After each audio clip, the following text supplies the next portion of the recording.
주께 여쭈었습니다. 무엇을 어떤 내용으로 전할까요? 무엇이 우리를 향한 주님의 마음과 바람이십니까? 라고 할 때 그대로 이제 주시는 거예요. 해치는 자가 되지 말고 모으는 자가 되라. 말씀 제목입니다. 해치다라고 할 때에 어이와 아이가 뜻이 전혀 다른 거 잘 아시죠? 여기서 해치다, 즉 어이로 되어 있는 해치다라는 것은 가르고 나누는 것, 혹은 잘 정돈되거나 모아놓은 것을 흐트러뜨리는 것, 그걸 말합니다. 절대로 해치는 자가 되지 말고 모으는 자가 되라. 이렇게 주님은 오늘 전할 말씀에 대해서 시작을 하셨습니다. 그러면서 이렇게 말씀하는 거예요. 나는 너희에게 사랑과 복을 주건만 너희는 그것을 해치고 흩어버리는 자가 되려느냐? 너희는 해치는 자가 되지 말고 모으는 자가 되라 라고 하셨습니다. 주님께서 우리에게 끊임없이 사랑과 복을 주고 계시답니다. 그래서 우리는 해치고 흐트러뜨리지만 않는다면 이 주님의 사랑과 복이 모아지고 쌓여지는 자들이 되는데, 우리가 해치고 흐트러버리는 일들이 너무나 자주 있답니다. 그래서 주님이 전체를 요약하여 세 가지 복을 전거해 주셨습니다. 첫째는 가장 큰 복이며 은혜가 뭐냐? 하나님의 사랑입니다. 그래서 이 하나님의 사랑을 한량없이 우리에게 부어주고 계신데, 어떻게 이걸 해치고 흩어버리느냐? 첫째, 사모함이 없을 때랍니다. 하나님께서 우리에게 주신 모든 은혜와 선물은 우리가 가치 있게 여겨 소중히 갈망하고 받기 전에는 우리에게 주실 수 없습니다. 그것은 돼지에게 진주 목걸이와 같습니다. 그래서 하나님의 사랑과 은총을 경험하고 내 영과 삶에 모으는 것은 사모함입니다. 사랑을 주시고 사랑을 하시게 하여 여러분을 선택했고 부르셨답니다. 구원하시려 하는 이 모든 일들도 주님의 사랑을 주고 그 사랑을 완성시키기 위함입니다. 그런데 우리는 주님을 아는 것과 사랑하는 것, 이걸 소중히 여겨 사모하지 않는다면 결국 주님의 사랑과 관심도 우리에게서 흩어지고 떠나게 된답니다. 여러분에게 있어서 가장 중요한 건 지금 어떤 상황과 처지에 있느냐가 아닙니다. 내 영혼의 모습에 주님을 향하여 목이 마르고 배가 고픈 사람으로 있는 거예요. 그 사랑을 알고 그 사랑을 경험하고 그 사랑 안에 나를 드리고 그 사랑의 기쁨과 거룩함과 온전함 속에 내가 주와 더불어 함께하고자 하는 그 영혼의 노력, 갈망이 얼마나 있는지 한번 보십시오. 가장 자기를 속이기 쉬운 것이 사랑한다는 부분입니다. 사랑합니다 주님이라고 말하고 마음속에서 맞아 하고 동의를 하면 내가 하나님을 사랑하고 있다고 스스로 믿게 만듭니다. 그러나 사랑은 수고도 있고 봉사도 있고 충성도 있지만 가장 중요한 게 뭐냐면 그 영혼의 사랑의 대상을 얼마나 갈망하느냐, 이것이 척도입니다. 여러분과 내가 하나님과 그 사랑을 사모하고 갈망할수록 하나님의 사랑은 빛낮같이 깨달아지다가 흐르는 시내와 같다가 상상할 수 없는 폭포와 같이 우리에게 부어지는 줄로 믿으시길 바랍니다. 또한 주시는 하나님의 사랑이 이 거룩한 복을 흩어버리는 게 뭐냐? 순종하지 않을 때라고 하셨습니다. 순종하지 않을 때. 나는 한때 성령을 받고 큰 봉사와 섬김도 하고 있고 지속적으로 예배에 참석하고 있으며 그러므로 나는 주님을 사랑하고 주님의 사랑을 받고 있으리라고 생각을 합니다. 그런데 어떤 것들, 중요하다 여기는 것과 중요하다 여기지 않는 것이 상관없어요. 주님이 우리에게 바라시고 명하시는 것들에 대하여 순종하지 않을 때, 그때 바로 그 사랑의 복을 해치고 흩어버리는 사람이 되어버립니다. 주님의 뜻과 그 말씀들을 계속 거스리고 무시하기 시작하면 하나님은 결국 우리에게서 그 말씀을 거두십니다. 그게 바로 우리를 버리거나 나를 쓰시는 일을 취소하는 결과로 나타나게 됩니다. 여러분과 내가 잘 아는 이스라엘 초대 왕 사울을 잘 알 것입니다. 그가 전쟁에서 악한 무리들 제거하고 아무것도 살려두지 말라 했습니다. 그런데 가축들 중에 좋은 것들을 다 한 곳에 모아놓았습니다. 사무엘이 왔을 때에 양들과 짐승 우는 소리를 듣습니다. 하나도 남김없이 진멸하라 했는데 이게 무슨 소리입니까? 이걸로 하나님께 번제를 드리려고 합니다. 그때에 사무엘이 사울에게 그런 말씀을 합니다. 여호와께서 번제와 다른 제사를 그의 목소리를 청종하는 것을 좋아하심같이 좋아하시겠나이까? 순종이 제사보다 낫고 듣는 것이 수량의 기름보다 나으니 이는 거역하는 것은 점치는 죄와 같고 완고한 것은 사시는 우상에게 절하는 죄와 같음이라. 왕이 여호와의 말씀을 버렸으므로 여호와께서도 왕을 버려 왕이 되지 못하게 하셨나이다. 이렇게 말합니다. 우리가 있는 게 있어요. 뜨거운 가슴이 있거나 규칙적인 섬김과 사명을 감당한다라고 생각하면 나는 주님을 제법 온전히 사랑한다고 생각합니다. 그러나 끊임없이 주님은 성경 말씀을 통하여 또 내 양심과 중심에 성령의 감화와 지시를 통하여 말씀하십니다. 이것은 이렇게, 저것은 저렇게. 하나님께 집중하면 집중할수록 명료하고 분명하게 그분은 우리를 가르치시며 그 말씀으로 인도하십니다. 그때에 사람의 생각을 넣거나 세상의 방법을 취하거나 혹은 유욕과 헛된 것들에 대한 욕망 등으로 말미암아 하나님의 말씀을 하나하나 거스리거나 무시하기 시작한다. 그것이 바로 주님을 향한 사랑을 하나하나 꺾고 버리는 모습입니다.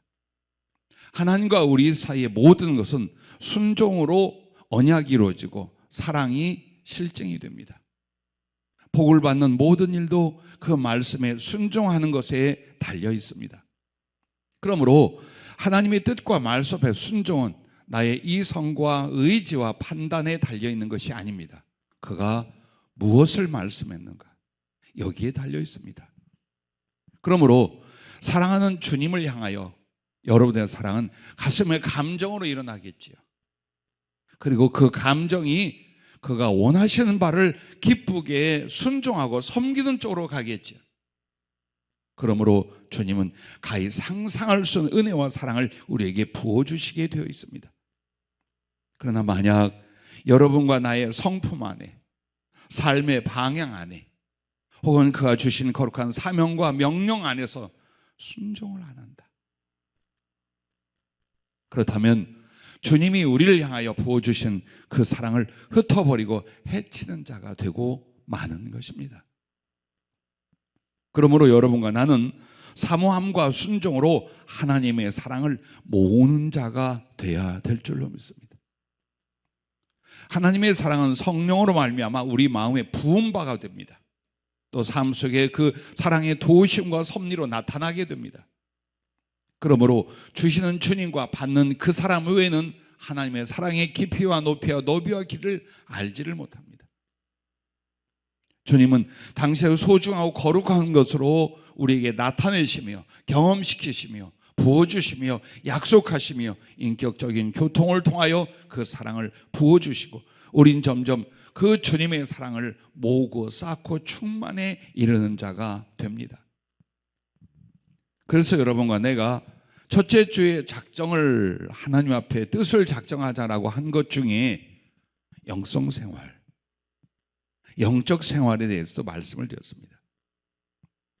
여러분과 내가 주님 앞에 예배드리는 일, 기도하는 일, 말씀을 깨닫고 심령과 삶에 적용하는 일, 성령으로 행동하는 일, 그래서 영혼들과 교회를 섬기는 일, 주님과 함께 사랑 깊은 영교가 이어져 가게 하는 일들, 여러분 어떻습니까?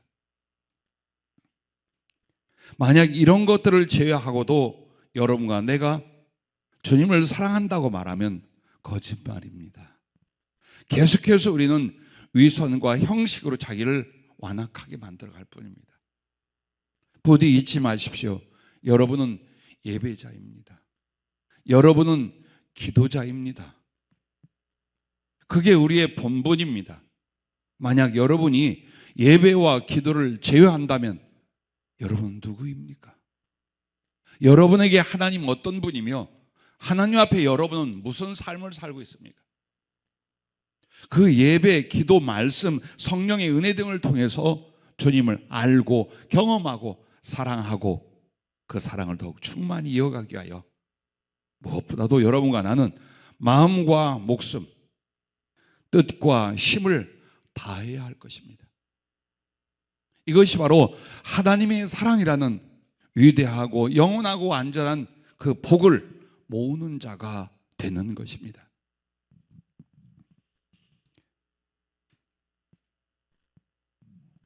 여러분과 나에게 있어서 정말 내가 주님의 사랑을 알고 주님과 사랑을 하는 것, 그것을 양식으로 삼으라 합니다. 꼭 식사는 해야 돼요. 배고프고 목말라서 먹고 마시면 못 살아요. 그런데 그 나의 양식이 일반 식물이 아니라 바로 주님의 사랑이 나의 양식이 되게 하는 거예요. 그리고 그 주님의 사랑을, 내가 또 주님을 사랑하는 그것을 나의 직업처럼, 나의 사업처럼 성실하게 하는 거예요. 그리고 세상 무엇보다도 가장 소중한 보물같이 여기는 것. 여러분과 내가 구원을 받고 하늘나라에 가는 것도 주님과 사랑하기 때문이요, 그 사랑을 온전히 성취하기 위해서입니다. 이 땅에서 그런 사모함과 순종을 통한 주님 사랑을 모으고 경험하고 함께 나누지 않는다면 하늘에서는 갑자기 주님을 향한 사랑, 그 사랑의 누림이 나타날까요? 그렇지 않습니다.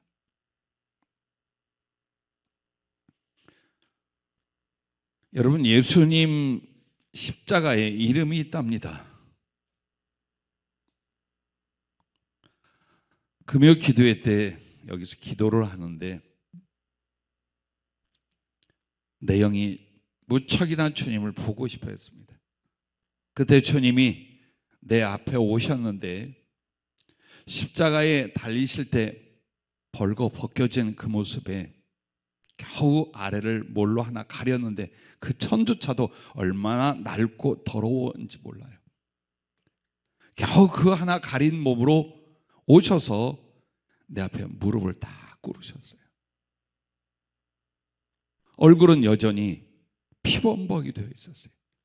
가시관에 찔려 흐르는 그 피가 눈동자로 얻어맞고 진익이 얼굴은 뭉개져 있었고 온몸은 갈갈이 찢기고 살점이 너덜너덜 떨어지며 여전히 그 모습, 그 고통의 모습이었어요. 근데 내 앞에 무릎을 꿇고 있는데 십자가 중에 가로지른 이 막대 있잖아요. 그거 하나가 예수님의 양쪽 손에 못이 박히고 줄로 묶인 채로 팔을 벌리고 내게 오셨어요. 그리고는 당신을 안아달라고 하는 거예요. 나를 좀 꼭 안아다오. 왜? 십자가에 못 박혀있는 이 상태로는 나를 안을 수가 없잖아요. 그래서 그 주님을 조심스레 꼭 끌어놨어요. 그러자 갑자기 그 환상 중에 십자가에 못 박힌 그 손, 묶여있는 그 손들이 탁탁 풀어지더니 자유하게 되어서 나를 꽉 끌어넣으셨어요. 그래서 이게 어찌 된 것인가 주님께 여쭈었더니 주님 말씀하시기를 나의 십자가는 그 이름이 그리움의 십자가, 외로움의 십자가이니라. 너를 너무 보고 싶어 십자가 장대 높이에 달려 내가 네게 보일 수 있도록 내가 너를 볼 수 있기를 원하여 있느니라. 내가 예전부터 나를 십자가에서 박힌 못 베어 내려드리겠다고 울며 기도하지 않았더냐. 그런데 나를 십자가에서 내려주려면 네가 내게 오면 십자가 직상 기둥에서 내려올 수 있고, 네가 나를 안아주면 십자가 가로막대 기둥에서 풀려 너를 함께 안아볼 수 있는 것이니라. 네가 나를 사랑하여 내게 오지 않는 한 나는 그 지독한 그리움의 십자가, 외로움의 십자가에 언제나 못 박혀 달려 있어야 하느니라. 내가 네게 크고 위대한 일을 나를 위해 해달라는 것이 아니니라. 진실로 내게 필요한 것은 네가 마음을 다해 나를 사랑하여 기도하는 자리에 오는 것, 나를 보고 싶고 사모하는 그 가슴에서 나를 안아주는 것뿐이니라. 그것으로 나를 십자가에서 내려줄 수 있는 것이란다. 그 말씀을 하실 때 주님은 여전히 피범벅이 된 피눈물을 흘리고 계셨어요. 나도 주체할 수 없는 슬픔과 죄스러움으로 대성통곡하기 시작했어요. 근데 갑자기 제 속에 욕설이 나오기 시작해요. 뭐라고 욕을 해댔냐면, 이 나쁜 놈, 이 독한 놈, 천하의 악한 놈, 주님을 어찌 저렇게 못 박혀 십자가에 계시게 하고 적은 마음도 사랑도 제대로 주께 드려 나아가지 못하였는가. 주님께 사랑의 사모함으로 기도하러 오기만 해도 십자가에서 내려드려 안아드릴 수 있었거늘 이 독하고 못된 놈, 얼마나 욕을 했는지 몰라요. 우리는 많은 꿈과 계획을 갖습니다. 그러나 마음의 우러나 그리움과 사랑으로 주님 앞에 기도하러 오는 것, 예배드리러 오는 것, 그것만으로도 주님은 그리움과 외로움의 십자가에서 내려드릴 수가 있다는 거예요. 어떻게 못 박혀 묶여있는 주님을 내려드릴까? 나이 어린 청년 때 참 많이 밤새 울었어요. 어떻게 하는 것이 내가 저 주님을 십자가에서 내려드려 내가 안아드릴 수 있나? 그 대답을 수십 년이 지나 주님이 엊그제 얘기를 하시는 거예요. 네 마음으로 나를 사랑하고 사모해 내게 오는 것, 기도하러 오는 그 자리, 예배의 그 순간들, 너를 향한 그 그리움, 그 외로움의 십자가에서 네가 자유케 하고 너와 나 하나 안았고 사랑하는, 그렇게 만들어주는 거예요. 나 큰 거 원하지 않는다. 엄청난 봉사와 충성 원하지 않는다. 정말 네 마음에 나를 사모하는 것, 나와 사랑하여 함께하는 그 순간, 그거. 우리는 이것을 얼마나 가볍게 여깁니까? 그러므로 항상 영혼 속에 고통이 와요. 주님의 사랑을 듣기는 하나 느끼지를 못해. 주님을 사랑한다고 말하나 우러나지가 않아. 왜? 이미 주신 주님의 사랑이란 복을 해치고 흩어버리며 살아온 거예요. 말은 주님이 내 안에 계신데 어찌 그분을 못 느낍니까? 어찌 그 사랑하심의 거룩한 감동과 희열로, 그리고 새로운 힘으로 내 안에 일어나지 않습니까? 사람과 사랑을 할 때도 첫사랑이라 생명을 다할 사랑의 약조라 어떤 세월들을 살았습니까? 근데 하물며 주님하고 나 사이에는 왜 그런 감정이, 왜 그런 의지와 삶이 안 일어날까요?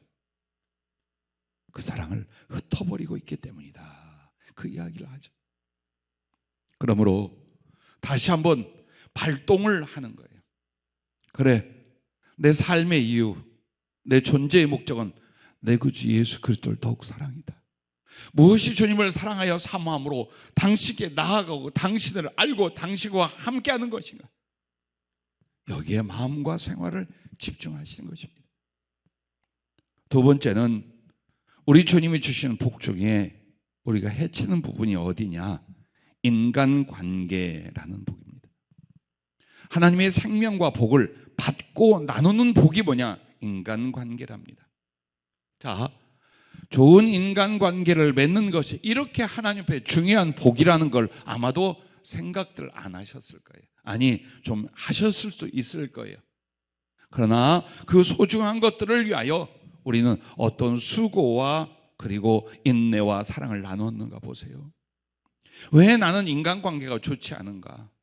나는 왜 인간관계에 아름다운 것들을 만들지 않는가? 이유가 있대요. 첫째, 영혼을 소중히 여기지 않기 때문이랍니다. 다른 사람들을 소중히 여기지 않아.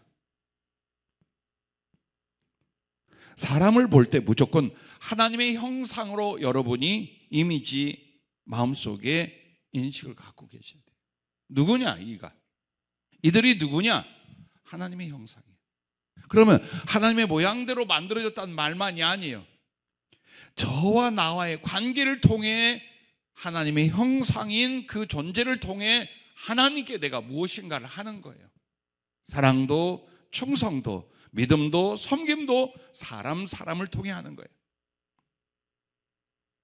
그러므로 모든 만나는 사람들 혹은 존재하는 사람들을 내가 사랑할 대상으로 주님이 보내주셨다고 믿기를 바랍니다. 그러므로 여러분 영혼 안에 사람에 대해서는 주님을 대하듯 존중하고 존경하고 존대할 수 있어야 됩니다. 만약 그 마음의 자세가 없다면 사람을 보고 여러분은 어떻게 할까요? 필요 가치의 도구로밖에 여기지 않습니다. 뭐에 필요하여 이 사람을 가까이 해? 필요 없으면 절대로 가까이 안 해. 이거 악한 것입니다. 여러분 이건 아주 악한 것입니다. 하나님의 사람으로서는 아주 악한 것입니다. 여러분은 사람을 필요, 이용의 도구로 이만큼이라도 생각해서는 안 됩니다. 우리 주님께서 저 영혼들을 소중히 여기시는 것처럼 내 안에도 그런 마음으로 인간관계를 맺어가며 사람들과의 삶을 함께 해야 될 것입니다. 또한 두 번째는 이기심과 비판이랍니다. 오늘 말씀에도 보면은 사랑을 어떻게 해야 되는가를, 그 하나님의 자비로우심을 우리가 어떻게 본받아 해야 될까를 쭉 말씀하는 내용이에요. 그렇게 말씀을 하시면서 뭐라고 끝을 맺어가고 있습니까? 이렇게 말합니다. 비판하지 말라. 그리하면 너희가 비판을 받지 않을 것이요. 정죄하지 말라. 그리하면 너희가 정죄를 받지 않을 것이요. 용서하라. 그리하면 너희가 용서를 받을 것이요. 주라. 그리하면 너희에게 줄 것이니 곧 후이되어 누르고 흔들어 넘치도록 하여 너희에게 안겨주리라. 너희가 헤아리는 그 헤아림으로 너희도 헤아림을 도로 받을 것이니라. 내가 사람에게 어떻게 하느냐에 따라서 그대로 내게 돌아온다 그 말이에요. 그러므로 죄성의 가장 핵심적인 성품이 뭐냐? 이기심입니다. 그럼 이기심이란 뭘까요? 사랑의 반대어입니다. 하나님이 우리를 지으시고 하나님의 성품과 우리 안에 형상을 주셨어요. 그럼 그게 뭘 말하느냐? 사랑이라는 거예요. 인격도 성품도 내용도 사랑이 말합니다. 그런데 그 사랑을 위하여 사는 게 아니라, 사랑을 위하여 관계를 맺는 게 아니라 나를 위하여, 내 욕심, 내 필요, 내 기분, 내 감정을 위하여 움직이는 게 뭡니까? 이기심입니다. 그러므로 이기심이 클수록 사람에 대한 비판이 강해집니다. 왜 사람을 판단하고 비난하고 비판하느냐? 이기적인 사람이 그렇게 합니다. 만약 사랑과 긍휼이 풍성한 사람이 다른 사람 뒤통수에 욕을 하거나 대놓고 비판하거나 모함을 하거나 하겠습니까? 절대로 안 합니다. 사랑하는데 어떻게 해요? 불쌍히 여기거나 존중히 여기는 사람을 어떻게 강력하게 비판하거나 혹은 나의 이기심을 위하여 그들을 목적의 수단으로 쓰겠습니까? 그렇게 안 합니다. 그런데 우리에게서 자기 중심적인 욕심, 교만, 그리고 이게 문제예요. 극대화된 자존심. 사람에게 자존심이 있어요. 그러나 그 자존심이 극대화되면 다른 사람은 개의치 않아요. 내 자존심을 위하여 사물과 환경과 사람을 아무렇게나 해버립니다. 이것 또한 얼마나 못된 것입니까? 자, 이런 식의 생활, 인간관계는 무엇을 가져올까요? 그 관계를 부서뜨립니다. 내게 왔다가 떠나버립니다. 그래서 나는 언제나 인간관계가 호의적이고 사랑스럽고 아름답게 발전이 되질 않아. 그리고 이렇게 말합니다.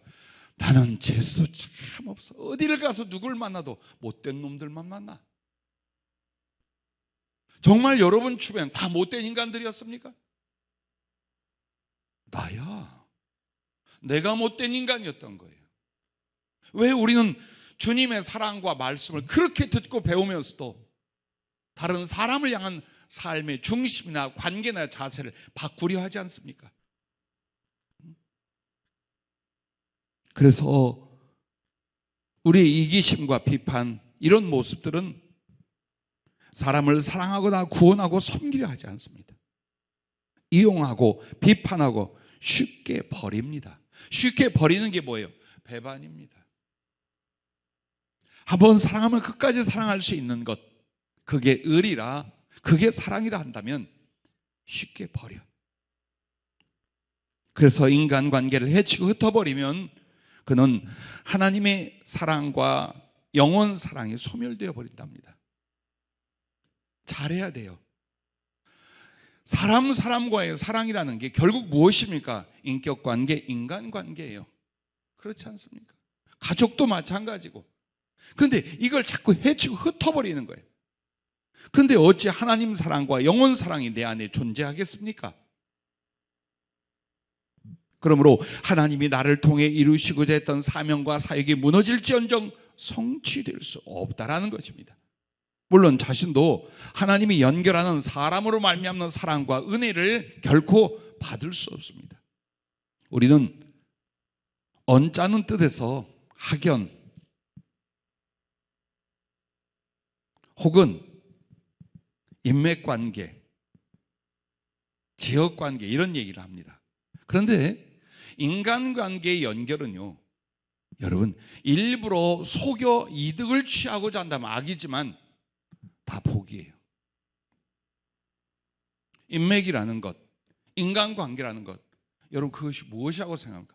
하나님께 성경에 누군가에게 은혜를 주실 때에, 누군가에게 자비를 베푸실 때에, 누군가를 세우실 때 전부 다 누굴 통해 했어요? 인간관계로 맺어진 사람들을 통해 합니다. 어찌 그걸 모릅니까? 내 주변에 사람이 없어요. 친한 사람이 없고 친구가 없어요. 혹은 인생에 동반하는 동지들이 없어요. 그 말은 인간관계를 아주 잘못 맺고 왔어요. 그래서 그 인간관계 자체가 하나님의 축복이고 은총이었는데 이걸 소중히 여기지 않고 흩어버리게 됐다는 거예요. 좀 더 수고하고 좀 더 참고 좀 더 헌신하고 좀 더 기쁘게 하고 좀 더 위로하고 좀 더 나를 낮추어서 다른 사람을 높일 수 있었다면 얼마나 아름답고 많은 인간관계를 여러분이 맺었겠습니까? 그 인간관계를 맺어가면서 여러분은 하나님 사랑, 영혼 사랑으로 충만하고 깊어졌을 것입니다. 그리고 내가 사랑했던 그 모든 사람들은 결국 천사의 역할을 할 것입니다. 나를 돕고 나를 축복하고 하나님의 은혜의 연결의 도구가 되어줄 것입니다. 그래서 주님이 하나님 사랑이 첫째 복이요, 두 번째 복은 인간관계라고 말씀을 해주고 계신 것입니다. 내 성격이 그런 걸 어떻게 보서 하는 것이 다 그렇지. 절대 그렇게 하지 마십시오. 여러분과 내가 구원을 받고 하늘 영광과 상을 준비하는 과정이 뭡니까? 사랑하는 일들이에요. 그래서 복음을 전하는 것도, 주님을 섬기는 것도, 하늘의 보화를 쌓는 것도 전부 다 어디에 있어요? 인간관계 안에 있어요. 부디 2022년에는 여러분이 생각하지 못했던 이 은총, 이 복의 부분을 잘 모아갈 수 있기를 바라요. 누구를 만나든, 교회 안에서 믿음의 형제이든 내 사랑하는 혈육들이든, 나아가 어디에서 누구를 만날지라도 여러분은 상처를 주는 자, 관계를 부서뜨리는 자, 혹은 사람을 용납지 못하여 다투는 자가 되지 마십시오. 여러분과 나에게 이 인간관계의 복을 위하여 오직 사랑과 화평을 도모해서 그 복을 모으라라고 말씀을 하는 것입니다. 27절부터 보면 그러나 너희 듣는 자에게 내가 이르노니 너희 원수를 사랑하며 너희를 미워하는 자를 선대하며 너희를 저주하는 자를 위하여 축복하며 너희를 모욕하는 자를 위하여 기도하라. 너희의 이뺨을 치는 자에게 젖뺨도 돌려대며 네 겉옷을 빼앗는 자에게 속옷도 거절하지 말라. 내게 구하는 자에게 주며 네 것을 가져가는 자에게 다시 달라 하지 말며 남에게 대접을 받고자 하는 대로 너희도 남을 대접하라. 너희가 만일 너희를 사랑하는 자만을 사랑하면 칭찬받을 것이 무엇이냐? 죄인들도 사랑하는 자는 사랑하느니라. 너희가 만일 선대하는 자만을 선대하면 칭찬받을 것이 무엇이냐? 죄인들도 이렇게 하느니라. 너희가 받기를 바라고 사람들에게 구워주면 칭찬받을 것이 무엇이냐? 죄인들도 그만큼 받고자 하여 죄인에게 구워주느니라. 오직 너희는 원수를 사랑하고 선대하며 아무것도 바라지 말고 구워주라. 그리하면 너희 상이 클 것이요 또 지극히 높으신 이의 아들이 되리니 그는 은혜를 모르는 자와 악한 자에게도 인자하시니라. 너희 아버지의 자비로우신 같이 너희도 자비로운 자가 되라. 비판하지 말라. 그리하면 너희가 비판을 받지 않을 것이요 정죄하지 말라. 그리하면 너희가 정죄를 받지 않을 것이요 용서하라. 그리하면 너희가 용서를 받을 것이요 주라. 그리하면 너희에게 줄 것이니 곧 후히되어 누르고 흔들어 넘치도록 하여 너희에게 안겨주리라. 너희가 헤아리는 그 헤아림으로 너희도 헤아림을 도로 받을 것이니라. 이 말씀이 무엇입니까? 인간관계를 말한 거예요. 사람과의 인격관계를 말씀하신 거예요. 그렇게 해서 아주 사랑스럽고 따뜻한 그리고 진리 안에서의 그 인간관계를 맺는다면 그것이 복이다. 하늘과 땅의 복이다. 여러분과 나는 누구를 만나든 어디를 가든지 항상 사랑과 화평을 도모하실 수 있기를 바랍니다. 자, 다윗 왕, 특히나 다윗이 고난을 받을 때에 그에게 이런 사람들이 성경에 나옵니다. 나발과 아비가일, 시므이와 바르실레. 이 사람들이 누구입니까? 쫓겨다니고 아직 왕이 오르기 전 참 어렵고 힘든 상황에 먹을 것이 없었습니다. 그러므로 평소에 절대적으로 돕고 있던 나발이라 하는 사람이 양털을 깎으며 잔치를 할 때에 군인들 몇을 보내었어요. 먹을 것을 조금만 주라. 당연히 그래야 할 줄 알았어요. 그런데 이 나발이, 자, 예전에는 다윗이 힘이 있고 위치가 있었어요. 그리고 왕위를 물려받을 만한, 그래서 좋은 생각과 관계를 갖지만 지금은 쫓겨다니는 자요. 언제 망할지 몰라. 그러니까 함부로 대하기 시작합니다. 자, 그러면 주인을 떠난 종놈들이 이리저리 흩어다니는데 이게 어디서 온 놈인지 모르는데 내가 저희에 먹을 것을 주긴 얼마나 냉대하고 모욕을 하는지 몰라요. 다윗이 분노하여 나발과 그 집의 남자들은 씨를 남겨줘 다 죽여버리겠다 했어요. 자, 이런 인간관계 원한을 만들어요. 사랑했고 도왔고 우호적이었는데 원수를 만들어버리는 거예요. 한 번의 그 말로, 단 한 번의 생각으로 이렇게 만들고 있어요. 그때 부인 아비가일이 쫓아와서 다윗에게 용서를 구하며 다윗을 다시 한번 자기를 돌아보게 하며 그리고 그의 마음을 풀어줍니다. 그렇게 해서 다윗은 정말 혈기 속에 수없이 많은 사람을 죽일 뻔했다가 이 여인의 선한 마음과 그 인간 관계를 맺어가는 모습 속에서 어떻게 됩니까? 모든 걸 다 용서합니다. 그리고 그 마음을 받고 돌아가고 이후에 나발이 죽은 뒤에 이 지혜로운 아비가일을 자기의 아내로 삼죠. 결국 왕비가 됩니다. 자, 이게 인간관계예요. 자, 왕이 되어서 범죄하여 하나님의 진노를 사게 됩니다. 그 중에 자기 자식 압살롬이 반역을 하고 아버지는 도망을 치게 됐습니다. 또 도망자가 됐어요. 이때에 사울 집안의 집안이었던 시므이라는 자가, 이거 보세요. 여러분 봐봐요. 얼마나 욕을 하고 티끌을 날리고 저주를 한지 몰라요. 그 도망가는 그 모습을. 분노하는 신하들이 저 개 같은 자의 목을 우리가 베어버리겠습니다 할 정도였어요. 하더라. 저가 저주하는 건 여호와께서 나를 저주케 하시고 저주하는 것이 아니겠느냐. 다윗은 그 중에도 원한을 풀어 악을 행하지 않습니다. 그리고 그 모든 반란이 진압이 되어 돌아올 때에, 그 어려움을 겪을 때에 바른 신뢰를 하는 사람은 먹을 것, 쓸 것 다 제공을 해요. 그리고 돌아올 때에 두 사람을 다시 보게 됩니다. 하나는 절절매며 목숨을 구걸하고 있고, 한 사람은 다윗의 모든 선대와 언약을 받고. 자, 이런 모습들을 우리는 성경에서 보았어요. 이게 뭘까요? 인간관계예요. 이게 인간관계예요. 나이를 먹으니까, 어떤 어려움이 오니까 내게 사람이 없어. 그렇다면 여러분과 나는 그냥 자기 중심으로 사는 거예요. 이 인간관계를 만들어가질 않은 거예요.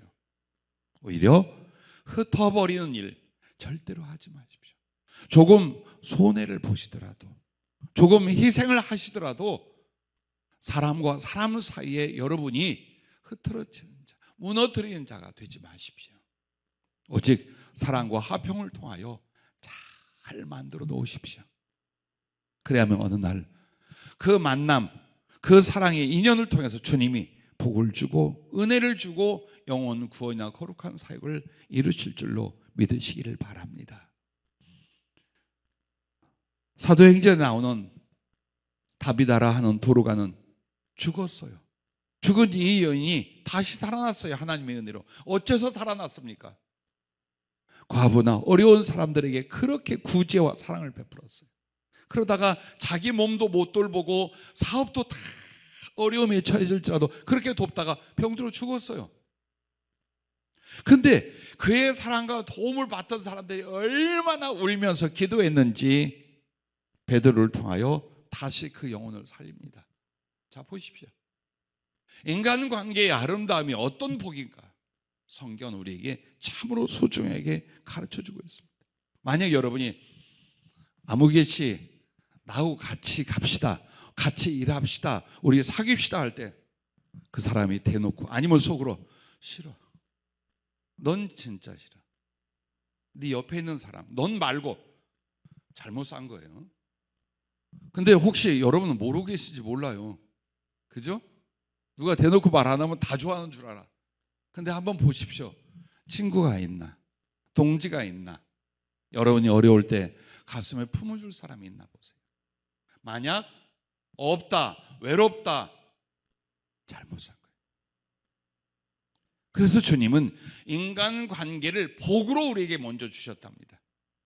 조금만 사랑할 줄 알면, 조금만 화목하게 할 줄 알면 이 인간관계 복은 영적으로나 혹은 삶 속에서 일어나는 일들로 우리 하나님이 은총과 복을 삼아 주신답니다. 자, 마지막 세 번째는 재물의 복입니다. 물질적인 복입니다. 이것은 사랑과 충성을 위한 더 큰 달란트의 복이라고 표현을 해주셨습니다. 나나 여러분이 이 재물에 대해서 마음이 없다라는 사람은 없어요. 다 필요한 거야. 더 있으면 더 있을수록 좋을 것 같아. 누구나 그런 마음을 갖습니다. 그리고 하나님도 돈이라는 것을 시험거리로 주시고 재물을 악한 것으로 우리에게 주신 건 아니에요. 주시거나 주실 것들은 다 하나님의 복이라 했어요. 그런데 우리가 뭘 하느냐? 자꾸 해치고 흩어져.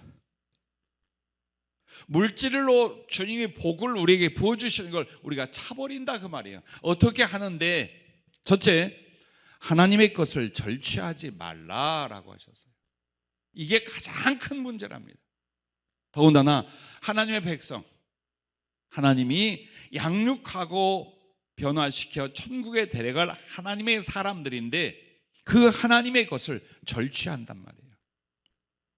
두 가지가 있어요. 첫째가 11조와 헌물이에요.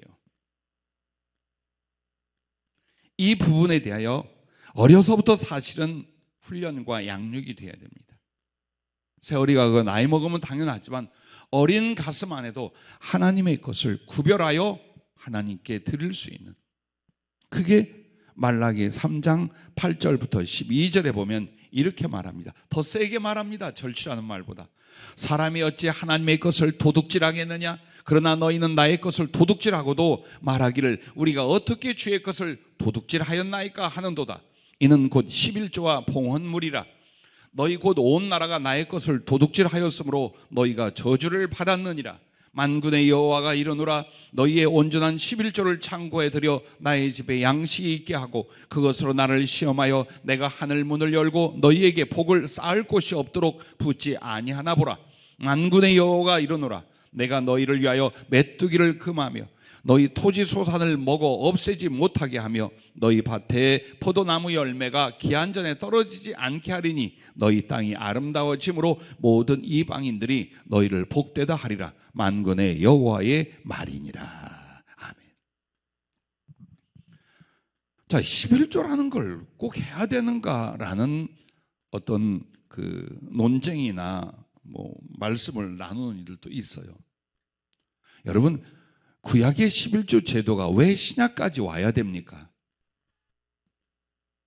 잘 보세요. 구약과 신약이 분리되어 있는 것이 아니에요. 구약에서 주신 말씀, 구약의 삶이 신약으로 점점 유기적으로 연결되며 진보되어 갑니다. 그러므로 더욱 세밀하고 완성에 이르게 만듭니다. 그럼 11조란 무엇입니까? 물질 욕심에 빠지지 않고 기초적인 하나님을 공경하고 사랑할 수 있는 중심을 실천하는 것입니다. 그래서 하는 말이에요. 만약 그거 못한다. 하나님을 경외하고 사랑하는 마음이 어디 있을까요? 없어요. 그냥 하나님은 이용의 도구일 뿐이지 내가 정말 하나님을 사랑하고 섬기는 데 있어서 물질적인 측면, 경제적인 측면에 보십시오. 11조 못한다. 무엇으로 하나님을 섬기고 사랑한단 말입니까? 기준이었던 거예요. 그래서 이건 내 것이다. 내가 너에게 10개를 주면 1개쯤은 아버지 거예요. 우리 주님 거예요. 할 수 있어야 된다. 그래야 네가 물질을 가지고 자유로운 자, 물질을 가지고 복을 받고 복을 삼을 자가 되는 것이다. 안 그러면 그 물질이 일만하게 뿌리가 되어 네 믿음을 무너뜨리고 네게 고통과 저주를 가져오게 할 것이다. 성경은 그것을 우리에게 말합니다. 또한 봉헌물입니다. 내가 하나님께 어떻게 감사하고 무엇을 해드려야지라고 여러분이 작정을 하잖아요. 이미 그것은 하나님의 것이고 그 작정만 해도 이미 하나님께 드림받아요. 하나님의 소유랍니다. 그걸 알아야 됩니다. 내가 마음 못 안 하면 그만이지. 아니랍니다. 여러분과 내가 하나님께 이렇게 해드려야지, 이렇게 살아야지, 이렇게 감사해야지 했어요. 그런데 형편과 처지가 어려워서 안 해. 그것 역시 무엇입니까? 하나님의 것을 절취하는 것이죠. 아나니아 사피라가 어찌했습니까? 하려다가 아쉬워, 아까워. 그래서 조금만 했어요. 안 한 것보다 낫지. 그런데 하나님 어때요? 너희가 마음 먹을 때부터 그것은 나에게 이미 내 것이었고 내게 드린받은 것이다. 그걸 너희가 절취한 것이다. 그래서 사실은 이것이 물질적인 문제만이 아니에요. 심령의 문제요, 신앙의 문제요, 삶의 전체의 문제예요. 이것을 누가 주셨는가의 문제인 거예요. 내게 소득이 생겼어요. 이 소득을 얻을 수 있는 힘을 누가 주셨는가요? 재수였을까요? 나의 노력이었을까요? 하나님이 막으셨으면, 하나님이 허락지 않으셨으면, 하나님이 돕지 아니한다면 결코 그 재물을 우리가 얻고 쓸 수 있었을까요? 그렇지 않다. 그래서 나의 모든 것이 그와 같지만 특별히 이 재물에 관한 것들 중에 11조를 구별할 수 있는 거예요. 때를 따라 감사하며 주님을 섬기려 했던 모든 것들, 그거 멈추지 말라는 거예요. 주의 종이 되려고 하는 가정의 일이었습니다. 꽤 오랫동안 11조가 없어요. 항상 고정적인 수입이 있는데 나중에 알고 보니까 이 사모될 아내가 힘들고 어렵다고 안 했어요. 헌금 드리는 건 주로 내조하는 아내들이 하는데 안 해버렸어요. 그래서 저한테 와서 사과를 하고 하나님께 기도를 받고 다시 시작한. 그런데 또 얼마 가서 또 안 해요. 결국 빚은 점점 늘어났습니다. 그래서 그 빚을 해결하기 위하여 영적 생활, 주의 종으로서의 준비와 삶을 싹 잃어버렸습니다. 어떤 이가 아우 목사님의 소개로 저를 찾아왔습니다. 중소기업을 운영하는 사장이었고 세계적인 유수기업의 등산용 배낭을 만드는 회사를 운영하고 있었습니다. 근데 몹시 어려웠어요. 이렇게 작정하고 마음을 먹었어요. 그때 저를 통해 주님이 이르셨어요. 한 달 안에 천안 어느 모처에 있는 너의 공장 부지가 팔릴 것이다. 그렇게 해서 그걸 가지고 재투자하거나 사업을 확장시키도록 하나님 할 것이다. 근데 그곳은 절대 팔릴 수 없는 곳이었어요. 근데 정말 한 달 안에 팔아서 수십억의 이익을 남게 됐어요. 근데 그때 이분이 워낙 힘들고 많은 것이 필요하니까 두 가지 큰 실수, 아니 잘못을 저질렀어요. 그게 뭐냐? 본교회에 11조를 안 했어요. 그리고 저희 교회는 건축 헌금으로 1억을 작정했다가 이래저래 쓰고 나서 5천으로 깎았어요. 하나님 앞에 그렇게 하는 거예요. 물질의 미련 아쉬움 없어요, 주의 종으로서. 그런데 하나님 앞에 그렇게 하는 거예요. 완전히 망하고 있을 때 안 될 일을 되게끔 해줬어요. 근데 11조를 못 떼는 거예요. 그리고 작정한 것도 반으로 줄이는 거예요. 아나니아 삽비라가 왜 망했습니까? 혹시 우리들에게 이런 유혹이 있습니까? 이런 시험이 있습니까? 주님 앞에 과감해야 됩니다. 안 죽어요. 절대로 주의 것을 주님께 돌려서 망하지 않아요. 다만 그것을 절취하고 내가 흡수할 때 망하는 거예요. 성령께서 이런 이야기를 하셔요. 11조와 헌물 등 드리지 않으면 주님 창고에서 자꾸 훔쳐가는 거랍니다. 그런데 그 주님의 창고는 나를 위해서 예비된 것이랍니다. 근데 내가 다 훔쳐갔어. 그래서 거룩하고 은총으로서 내게 줄 것이 하나도 없게 된답니다. 그리고 그 주님의 것을 훔쳐간 성물이 내게 왔어요. 그것은 우상의 신전, 즉 나의 심령과 삶을 파괴하고 그리고 무너뜨립니다. 사무엘하 5장에 보면 엘리의 제사장 때에 전쟁터에 여호와의 법궤를 메고 나갔다가 블레셋에게 뺏겼어요. 그런데 블레셋이 이걸 갖다 자기네 다곤 신전 안에 넣어놨는데 자꾸만 그 우상들이 넘어지고 부서졌어요. 그리고 독종이 퍼졌어요. 기억나시죠? 그 사건을 성령이 연결을 하는 거예요.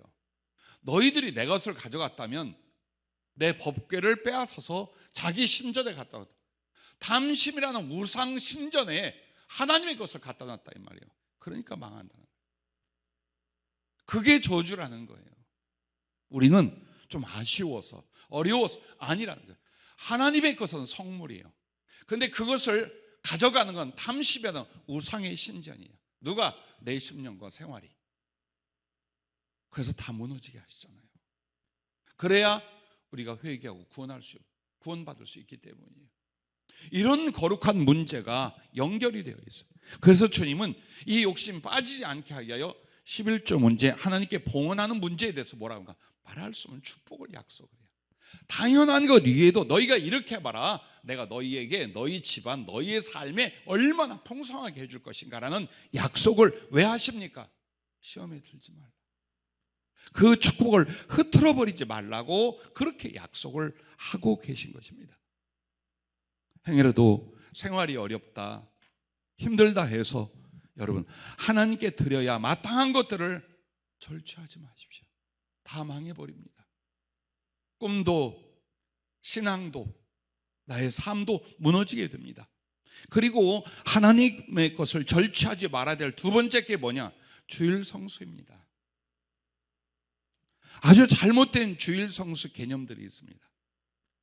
어떤 모습으로든지 예배만 드리면 된다고 생각을 합니다. 그렇지 않아요? 안식일에 대하여 십계명에 주셨고 구약 성경은 안식일을 계속 말합니다. 그럼 이 안식일이 무엇입니까? 지금의 주일이에요. 그래서 여러분과 내가 알아야 되고, 구약은 신약으로 유기적인 연결로 인하여 점진적인 계시의 자세함과 완성으로 나아갑니다. 절대로 끊어지고, 그거는 옛날에 하나님이 폐하신 거잖아. 그게 아니에요. 더 세세하고 완전하게 이렇게 만드시는 거예요. 그래서 구약의 희생 제물, 양이나 소를 갖다 바쳤어요. 신약이 어떻게 했을까? 예수 그리스도의 구속으로 그게 이어진 거예요. 자, 할례를 받았어요, 남자들이. 그러면 신약은 무엇입니까? 세례를 받아요, 주의 이름으로. 그러면 여러분이 말한 그 제7일 토요일 날 안식하는 거, 그거 그때 다 끝난 거 아니냐? 예. 안식일은 창조로 말미암아 하나님을 섬기는, 혹은 하나님이 주실 장래의 것으로서 지키게 했어요. 근데 그것이 어떻게 넘어옵니까? 죄를 범함으로 저주가 왔어요. 진정한 안식이 없어졌어요. 그럼 참 안식은 어디에 있을까? 그리스도 예수의 구원의 은총 안에 있어요. 그래서 주일은 그리스도의 부활, 바로 그것을 기념하며 그 은혜를 누리게 하는 거예요. 그래서 창조로 시작하여 그리스도의 구속으로 말미암아 안식일은 주일로 넘어온 거예요. 그래서 이 주일이라는 것은 여러분과 내가 참 안타까운 게 있어요. 이 코로나 이 시기에 여러분, 교회 오면 코로나 걸리고 집에 있으면 안전하십니까? 교회가 지금까지 어땠어요? 청정구역으로 얼마나 주님이 은혜를 주셨는지 몰라요. 확진자 한 명도 없고 접촉자 없게끔 하시면서 주님이 그렇게 하셨어요. 만약 여러분과 내가 신앙 때문에 목숨을 걸 일이 있다, 어떤 거에 목숨을 걸겠습니까? 예배드리고 주일 지키는 거 아니겠습니까? 얼마나 많은 시절 일제치하에서 공산 세력 안에서 주일을 없애버리려고 얼마나 많은 움직임이 있을 때 바보같이 그 주일날을 위하여 죽은 사람들이 한둘에, 옥에 갇힌 사람이 왜? 바보 멍청이라 그랬습니까? 지금은 야근 사람들만 사는 시대라 얼마든지 나의 유익을 위하여 주일이고 뭐고 팽개칠 수 있습니까? 우리가 어쩌다 그렇게 됐습니까? 어쩌다 그렇게 됐습니까? 주일이라는 개념이 없이 그리스도 예수 내 하나님을 믿고 섬기는 것 어디가 있습니까? 없습니다. 왜냐하면 안식일 주일은 주님께서 제일 먼저 주신 게 뭐냐? 하나님과의 언약, 하나님과의 언약의 증표예요. 즉 하나님의 백성으로서의 조건, 구원으로서의 조건이 뭐냐? 주일을 지키는 거예요. 그리고 그게 증표라는 것은 내가 예수 믿는 사람은 하나님을 섬기는 사람으로서의 하나의 표적이 뭐냐? 주일을 지키는 거란 말이에요. 그래서 이것은 내 마음대로 흩어버릴 게 아니에요. 이건 주일이 뭡니까? 여호와의 날, 주님의 날이라는 거예요. 그러니까 절취하고 도적질이 돼버리는 거예요. 얼마나 이게 무서우냐. 근데 모르는 거예요. 더군다나 온라인 예배를 드림으로 말미암아 마음의 자유를 가져요. 온라인 예배는 양심에 부끄러움이 없는 사람들이 드려야 돼. 왜? 난 정말 몸을 쓸 수가 없어. 난 정말 너무나 어려운 상황이라 교회 갈 수가 없어. 이 사람들을 위한 거예요. 자유로운 선택을 위하여 교회 와도 좋고 그냥 온라인으로 드려도 절대 그게 아니라는 걸 우리는 알아야 됩니다. 그리고 주일은 우리에게 신령한 복과 물질적인 복을 주시는 밭이에요. 만약 여러분이 주일을 지키지 않고 하나님이 신령한 복, 물질적인 복을 주신데 뭘 통해 주냐? 주일을 통해 주시게 되세요. 그래서 주일을 정말 하나님께 온전히 지키고자 하는 믿음과 삶이 없이는 거룩함도 축복도 다 허당으로 떨어지게 되어 있어요. 절대 안 됩니다. 나는 목사로서 교회에 조금 붙잡아 주려고 절대 바라지 않아요. 좀 11조 좀 내란 말이 아니며 교회에 좀 나와라 이 말이 아니에요. 여러분이 잘 되기를 바라요. 그리고 수십 년 동안 봐왔어요. 정말 사람 좋아요. 믿음도 좋은 것 같아요. 그리고 하나님의 계획과 비전도 있어요. 근데 간당 하고 못 넘어가. 자세히 보세요. 11조 문제와 주일 문제를 얼마나 하나님을 섬기는 자세로 마음과 힘을 쏟고 있는가를 보세요. 그래서 주일은 그냥 예배 한 시간이 아니에요. 정신이에요. 섬기는 가슴이에요. 내 주님 앞에 내가 6일은 힘써 일하지만 이날만큼은 주님을 섬기는 날. 그래서 나의 날이 아니라 주의 일이라고, 주의 날이라고 말합니다. 자, 이 믿음이 어떻게 갑니까? 주일이라는 개념은 결국 여호와의 날, 주일은요, 그때 재림을 가리키는 거예요. 그리고 안식이란 건 천국의 영원한 도래를 가리키는 거예요. 즉 주께서 재림하실 때에 부활이 있어요. 그리고 그 재림 후에 우리는 영원한 천국의 안식을 갖게 돼요. 안식일, 주일을 지킨다는 것은 바로 이 믿음이에요. 이 믿음의 행함이에요. 그렇게 연결되어 있어요. 그런데 그렇게 내가 하나님 앞에 언약의 조건이고 믿음의 증표이고 축복의 날이고 당연히 하나님의 것으로 거룩하게 구별해 드릴 그 날, 그 시간조차도 하나님께 드릴 수 없다면 무엇으로 예수님을 사랑하고 하나님을 섬긴다고 말하겠습니까? 이 부분이 정말 해마다 모든 성도들을 돌아볼 때 어떤 이들에 대한 안타까움들, 어떤 사람들의 그 아픔이 이 문제에서 발생이 되는 거예요. 그리고 꿋꿋이 이겨요. 주의를 안 지키고 11조 문제 때문에 큰 구멍이 나고 환란이 일어났는데 꿋꿋이 믿음으로, 그건 꿋꿋이 이기는 게 아니에요. 빨리 바꿔야지. 그래도 믿음으로 이긴다 그래. 그건 이기는 게 아니라니까, 바꿔야 하는 것이죠. 작년 한 해에도 많이 봤어요. 그렇다고 날마다 아무개 지사님 나 좀 봅시다, 쪼로로 쫓아가서 이거 저거 그렇게는 안 합니다. 한 번쯤은 성령이 지시하기에 이 재물의 복을 위하여 다시 한번 이것을 주님이 말씀하게 하신 것입니다.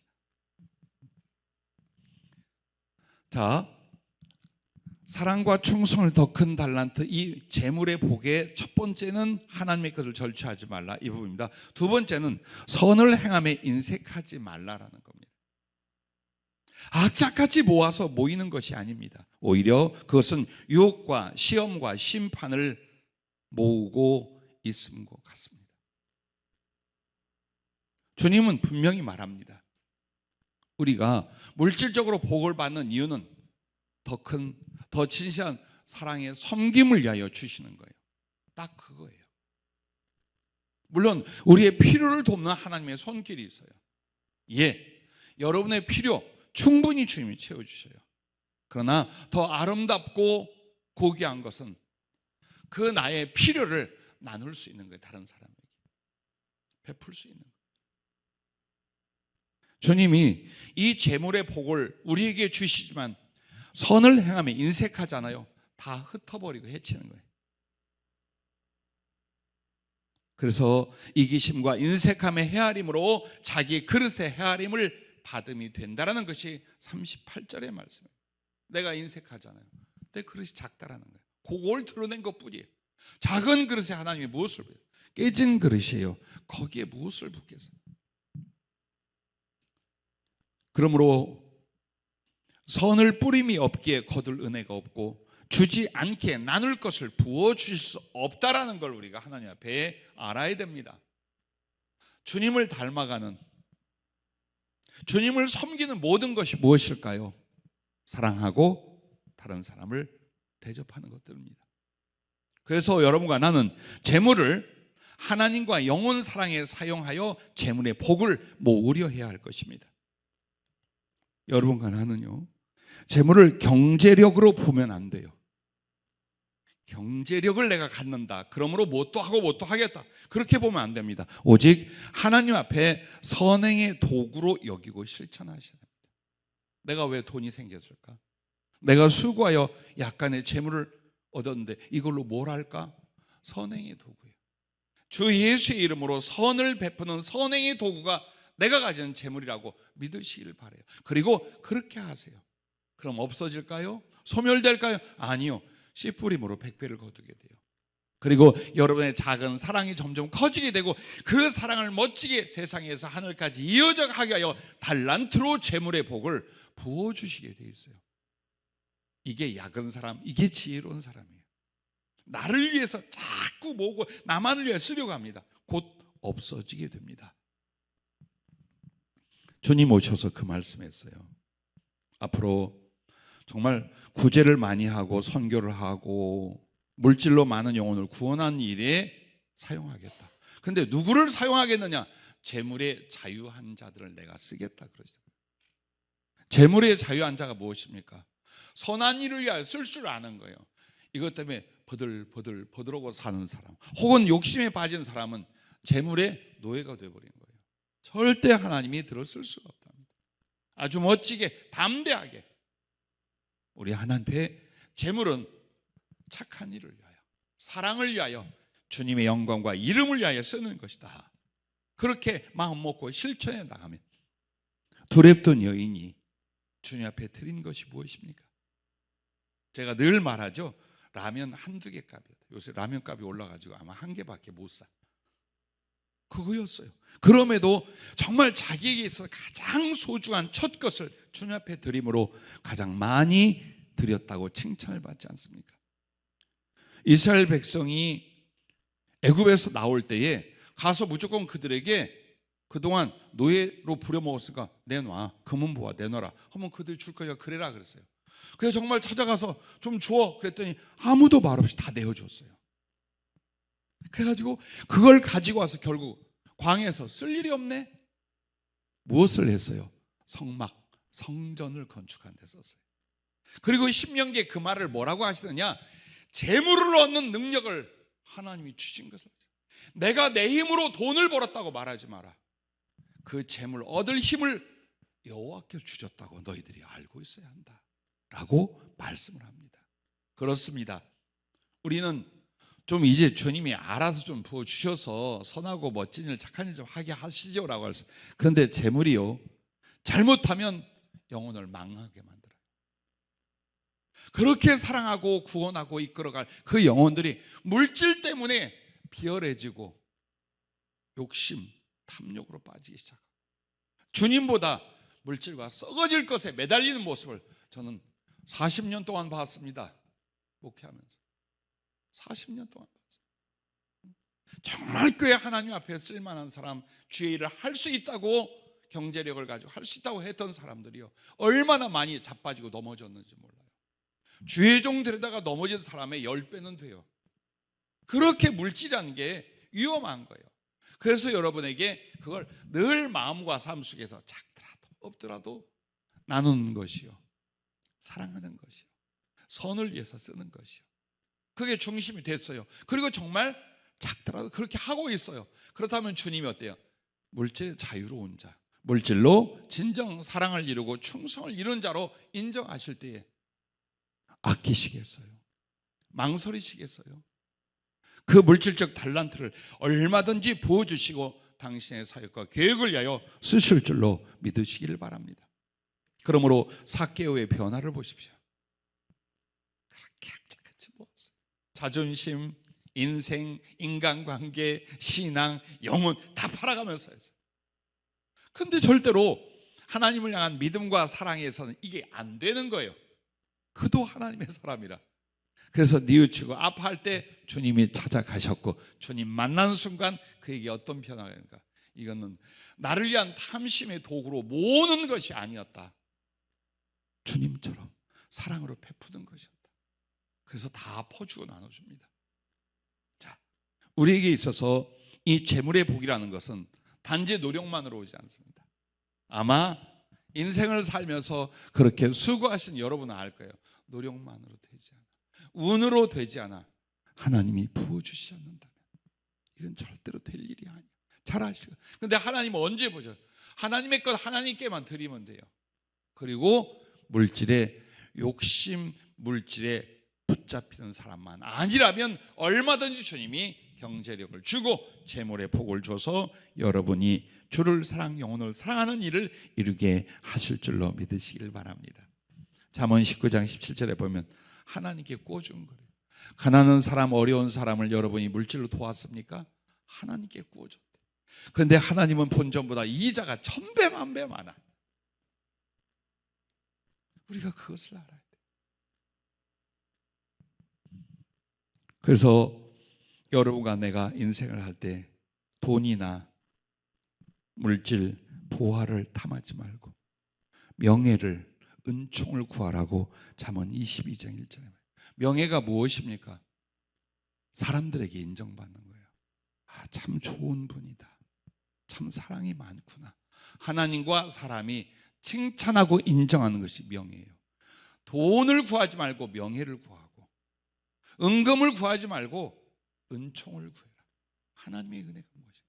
이걸 가지고 사랑하고 선한 일에 쓰므로 그분이 영혼에 대하여, 물질에 대하여, 하나님을 섬기는 일에 대하여 축복해 줘. 나는 그걸 선택하겠다. 바로 이 부분을 말씀하고 있는 것입니다. 무엇보다도 잘하는 디모데전서 6장 10절은 알잖아요. 돈은 일만하게 뿌리가 된다. 참 어렵고 힘들 때 여러분 그 생각을 해주죠. 만약 쉬 물질이, 이보다 더 쉬 물질이 온다면 내게는 시험과 유혹, 그리고 말할 수 없는 어려움이 될 수도 있는데 주님이 그래도 내 가슴을 자유롭게 사랑할 수 있도록 이 만들어가는 믿음의 세월을 여러분 넘겨보실 수 있어야 돼요. 낙심하지 마세요. 욕심내지 마세요. 염려하지 마세요. 우리에게 필요한 물질은 하루 일용할 양식입니다. 일용할 양식이고 나머지는 주님의 이름으로 사랑하고 베풀 것이라고 믿어보십시오. 주님이 그 중심 위에 많은 것들을 채워서 거룩하고 아름다운 사랑을 이루게 하실 줄로 믿습니다.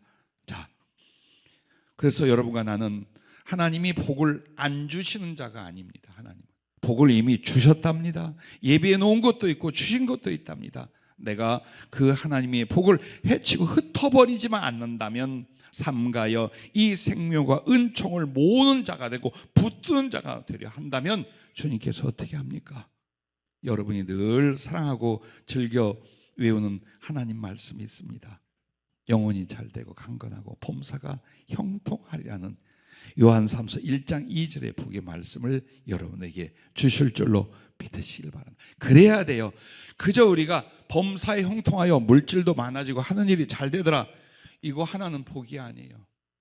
영혼이 잘됨 같이. 그리고 강건함, 정신과 육체의 강건함, 아울러서 주의 이름으로 섬김을 위하여 나갈 때 하는 일이 다 잘 되고 기도하고 꿈을 꾸는 것이 이루어지는 바로 그 축복이 여러분의 것이 될 줄로 믿습니다. 그리고 이 일을 주님은 작은 일이라 그래요.